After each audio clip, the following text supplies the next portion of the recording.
Hello दोस्तों, स्वागत है आपका हमारे चैनल अभियंता पे। दोस्तों, बहुत ही अच्छी अपडेट आ रही है दिल्ली ट्रिपल एसबी की तरफ से। यहाँ पे बहुत सारे पोस्ट निकाले गए हैं। टेक्निकल असिस्टेंट की पोस्ट है, जूनियर इंजीनियर की पोस्ट है, असिस्टेंट इंजीनियर की पोस्ट है। बीटेक में सभी ब्रांचेज के लिए पोस्ट निकाली गई हैं। तो इसी नोटिफिकेशन के डिटेल में हम लोग डिस्कस करेंगे। लेकिन दोस्तों, उससे पहले आप हमारे चैनल को सब्सक्राइब कर दीजिए और अगर वीडियो पसंद आए तो लाइक करके बेल आइकन भी दबा दीजिए ताकि आपको लेटेस्ट जॉब अपडेट्स मिलते रहें। दोस्तों, चलते हैं वीडियो में और डिस्कस करते हैं नोटिफिकेशन के बारे में। सबसे पहले तो यहाँ पे इन लोगों ने एप्लीकेशन स्टार्ट होने की डेट दे दी गई है। 15 मार्च से आप अप्लाई कर सकते हैं और लास्ट जो डेट जो है वो है 14 अप्रैल। तो 14 अप्रैल से पहले अगर आपको अप्लाई करना है तो अप्लाई कर दीजिएगा। फिर डिफरेंट पोस्ट है। टेक्निकल असिस्टेंट की पोस्ट है, ग्रेड पे 2400 है। यहाँ पे उसके लिए 2 पोस्ट निकाली गई हैं। अगर आप देखेंगे वीडियो को आराम से पॉज करके देख लीजिए। टेक्निकल असिस्टेंट्स की डिफरेंट पोस्ट निकाली गई हैं।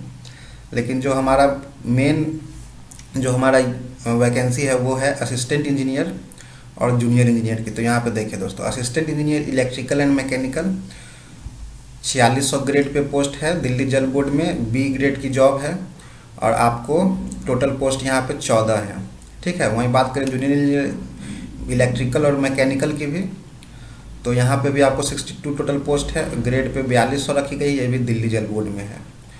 फिर एक और पोस्ट है यहाँ पे जूनियर इंजीनियर इलेक्ट्रिकल के लिए है, वो सिर्फ न्यू दिल्ली म्यूनिसिपल काउंसिल में है। इसके भी ग्रेड पे 4600 है, मगर ये सी ग्रुप की जॉब है और यहाँ पे टोटल वैकेंसीज 31 रखी गई हैं।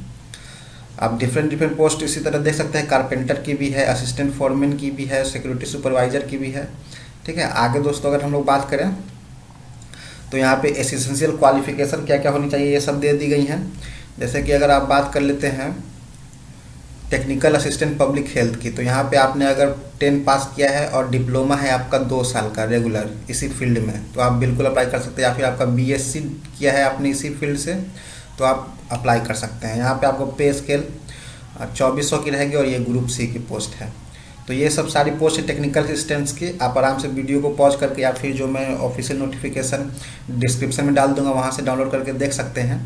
हम लोग मेन डिस्कस करेंगे यहाँ पे जूनियर इंजीनियर और असिस्टेंट इंजीनियर के बारे में। क्या उनकी क्या एजुकेशनल क्वालिफिकेशन रखी गई है और क्या एग्ज़ाम का प्रोसीजर होगा और कितनी फीस है, ये बात करेंगे। तो दोस्तों, ये है post code 14/21 assistant engineer electrical mechanical Delhi जल बोर्ड। तो यहाँ पे जो टोटल पोस्ट है वो 14 है। ईडब्ल्यूएस के लिए 1 है, अनरिजर्व के लिए 8 है, ओबीसी के लिए 3 है, एससी के लिए 1 है, एसटी के लिए 1 है। दोस्तों, आप अप्लाई यहाँ पे ऑल इंडिया से कर सकते हैं। अगर आप दिल्ली से नहीं भी हैं, भारत के किसी भी स्टेट से, तो अप्लाई कर सकते हैं। बस आपको जो अप्लाई करना होगा वो अनरिजर्व में अप्लाई करना होगा। यहाँ पे ओबीसी, एससी, एसटी, ईडब्ल्यूएस का जो लाभ है वो सिर्फ दिल्ली के परमानेंट रेसिडेंट है उन्हीं को मिलेगा। क्वालिफिकेशन में इन्होंने क्या मांगा है असिस्टेंट इंजीनियर के लिए, तो आप इलेक्ट्रिकल या मैकेनिकल इंजीनियरिंग से बीटेक किए हैं तो आप भर सकते हैं। ये ग्रुप बी की पोस्ट रहेगी और ग्रेड पे आपका 4600 रहेगा। मैक्सिमम एज आपका 30 ईयर्स यहाँ पे दिया गया है। ठीक उसी तरह अगर हम लोग बात कर ले जूनियर इंजीनियर इलेक्ट्रिकल मैकेनिकल की, तो ये दिल्ली जल बोर्ड में पोस्ट निकली हुई है। यहाँ पे वैकेंसी जो है 27 है अनरिजर्व की, ईडब्ल्यूएस की 6 है, एससी 9 और एसटी 4 है, ओबीसी 16 है और टोटल पोस्ट यहाँ पे मिला के हो गए 62। दोस्तों, एजुकेशनल क्वालिफिकेशन यहाँ पे अगर आपने बीटेक किया है इलेक्ट्रिकल मैकेनिकल से, आप तो इस पोस्ट के लिए अप्लाई कर सकते हैं। या फिर अगर आपने डिप्लोमा किया है इलेक्ट्रिकल मैकेनिकल से और डिप्लोमा के साथ आपके पास 2 साल का एक्सपीरियंस है प्लानिंग, एग्जीक्यूशन एंड मेंटेनेंस में, तो आप बिल्कुल अप्लाई कर सकते हैं। ग्रेड पे यहाँ पे 4200 रखी गई है और ये ग्रुप बी की पोस्ट है। ठीक है दोस्तों, आगे मैं बात करूँगा कि इसका जो सिलेक्शन प्रोसीजर है वो क्या होगा। लेकिन उससे पहले हम लोग असिस्टेंट इंजीनियर इलेक्ट्रिकल की भी जो वैकेंसी है उसको भी देख लेते हैं। वो है नोटिफिकेशन संख्या आपका 2421।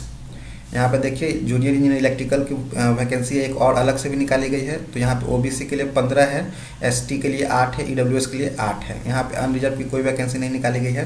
तो आप आउटसाइड दिल्ली के हैं तो यहाँ पे नहीं अप्लाई कर सकते। यहाँ पे सिर्फ दिल्ली वाले अप्लाई कर सकते हैं। इसमें भी अगर आपने डिग्री बीटेक किया इलेक्ट्रिकल इंजीनियरिंग से तो अप्लाई कर सकते हैं, या फिर डिप्लोमा किया है इलेक्ट्रिकल से प्लस 2 साल का एक्सपीरियंस है आपको इलेक्ट्रिकल इंजीनियरिंग के फील्ड में, तो अप्लाई कर सकते हैं। डिफरेंट पोस्ट है दोस्तों, आप वीडियो को पॉज करके भी देख सकते हैं या फिर नोटिफिकेशन में डाल दूंगा डिस्क्रिप्शन बॉक्स में, वहाँ से भी डाउनलोड करके देख सकते हैं।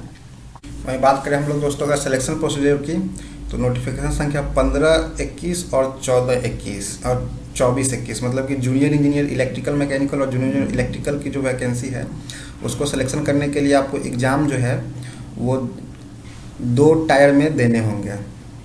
टायर 1 जो एग्ज़ाम होगा उसमें आपको general awareness, general intelligence, reasoning, Hindi के टेस्ट और इंग्लिश लैंग्वेज के टेस्ट और एप्टीट्यूड के होंगे एग्ज़ाम, जो कि 100 मार्क्स होंगे टोटल। और फिर एक पेपर होगा जो आपका टेक्निकल से रिलेटेड होगा, वो भी 100 मार्क्स का होगा। ये 200 मार्क्स का आपका प्री होगा, ठीक है। फिर आप अगर इस प्री में क्वालिफाई करते हैं तो आपको एक मेंस देना पड़ेगा, वो भी 2 घंटे का एग्ज़ाम होगा। और वो होगा आपका सब्जेक्ट से रिलेटेड 150 क्वेश्चन उसमें पूछे जाएंगे और इंग्लिश लैंग्वेज एंड कम्प्रीहेंशन से 50 मार्क्स पूछे जाएंगे। दोस्तों यहाँ पे जो मार्क्स है वो आपने प्री का मार्क्स आपका मेरिट में, फाइनल मेरिट में कैलकुलेट नहीं होगा, और जो मेंस में आप मार्क्स लाएंगे उसी के हिसाब से मेरिट लिस्ट बनेगी। वहीं अगर हम लोग बात करें असिस्टेंट इंजीनियर की पोस्ट की, तो यहाँ पे भी आपका प्री एग्ज़ाम होगा जिसमें आपको general awareness, general intelligence and reasoning, aptitude, Hindi language का टेस्ट और इंग्लिश लैंग्वेज का टेस्ट होगा। टोटल 100 मार्क्स के होंगे, मतलब सभी सेक्शंस 20-20 मार्क्स। और फिर आपका एक सब्जेक्ट टेस्ट होगा 100 मार्क्स का। अगर आप प्री क्वालिफाई करते हैं तो आपको मेंस के लिए बुलाया जाएगा।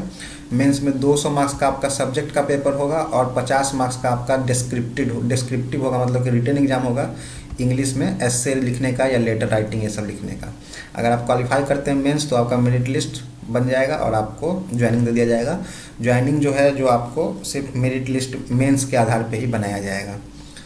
तो यहाँ पे एग्जामिनेशन फ़ी दोस्तों रखी गई है 100 रुपया रखी गई है एग्जामिनेशन फ़ी। लास्ट डेट मैंने डिस्कस कर ही दिया है। तो अगर आप फॉर्म भरने वाले हैं दोस्तों तो ज़रूर कमेंट में नीचे कमेंट कीजिए। चलिए ठीक है, थैंक यू दोस्तों।